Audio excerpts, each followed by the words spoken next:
Hello, everybody, and welcome back to Desks and Dorks, your favorite board game design and creation podcast. And as always, is shaped by you. I'm Kyle, I'm the dork, and it's Getting the Most from Low Level Monsters 8. That's right, we're back. It's part 8 of our series. We do this pretty much every Wednesday. By the way, before we get any further, if you like this series and you would like to know how to get the most from your low-level PCs, your low-level characters, that series is going to be on Thursday. And if you like this and want to hear me talk about other RPGs, or maybe you would like to make an RPG, our RPG Workshop series is now on Tuesdays as well. So if you like this video, check those out. Be sure to do all the other fun YouTube stuff. But for now, let's talk about this week's low-level monster.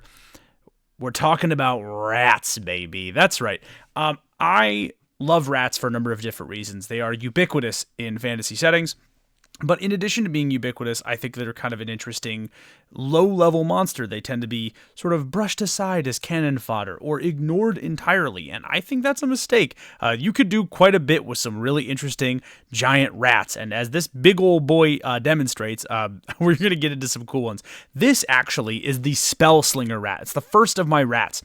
By the way, before I get into this, one, I wanted to try to make the rats feel interesting, so there's only one disease rat, and two, I really want to lean into the idea that the players are always going to be up against rats that they don't necessarily know everything about them. They have sort of an element of surprise to some of their powers and to some of their skills. So that all kind of informed how we're doing this one. So the Spellslinger Rat. So the Spellslinger Rat has access to spells as if it was a third level sorcerer. What makes this particular rat interesting is that it doesn't cast spells through traditional means. It doesn't need components. It doesn't need to speak. It just needs other rats that it uses as sacrifices. So essentially what's going to happen is this rat, if another one of its regular rats is within range of a party member, they will be able to cast any of their spells and unalive the rat. So imagine, for example, if you're in the sewer and these rats start exploding and burning hand spells start coming out, or a rat literally just vaporizes, and in the vapor of that, magic missiles start flying around the room.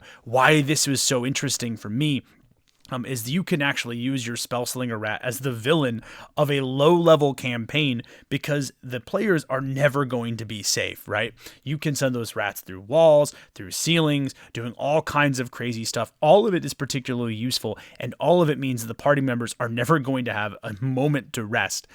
And why this is an interesting puzzle is once they realize that the regular rats are the source of the Spellslinger Rat's power, they could potentially use other conventional means to get rid of the regular rats and thus rob the Spellslinger Rat of its ability to cast spells at all. It's another interesting puzzle for our party members to solve. But let's, of course, talk about this little guy. You might notice that he's retrofitted a spoon to the top of his head. These are the Cutlery Rats. These rats are actually proficient with martial weapons. I envision this enemy as something like a swarm. So, for example, these rats will be able to disarm players. And, in fact, they're going to go out of their way to do this, in fact. They will naturally go for the person with the shiniest weapon or the most magical looking sword and try to rob them. Unaliving multiple of the rats, however, lowers this DC. If you want to do this as a swarm, you can do that as well, and then have the DC drop as the swarm is lowered in hit points. The other special rule, though, is that while some of the rats are engaging, rats who are not even necessarily combatant rats are going to lob cutlery at the players for 1d6 damage every 1d3 rounds. You want that to be sort of in addition to whatever the regular rats are doing. I like to just do this as like a little bonus. Like the players are like, well, where's it coming from? You could say it's from smaller mice that, like, no matter how many times that they get rid of the smaller mice, the silverware keeps attacking. Always an interesting idea. And again, going back to combat being a puzzle, one of the things that we can do is then the players are like, well, how do we engage them? Can we engage them outdoors where they don't have access to their cutlery? Can we engage them with spells rather than trying to engage them with melee? Can we use a fake weapon?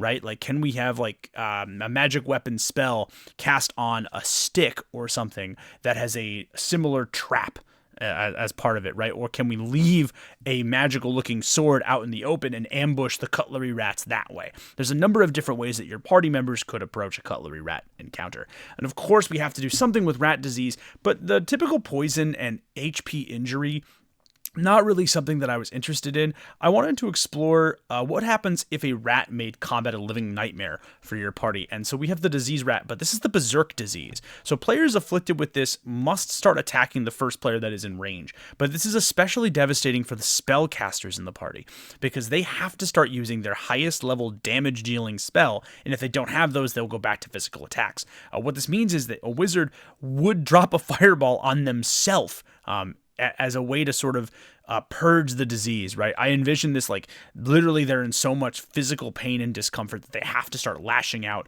at the people near them.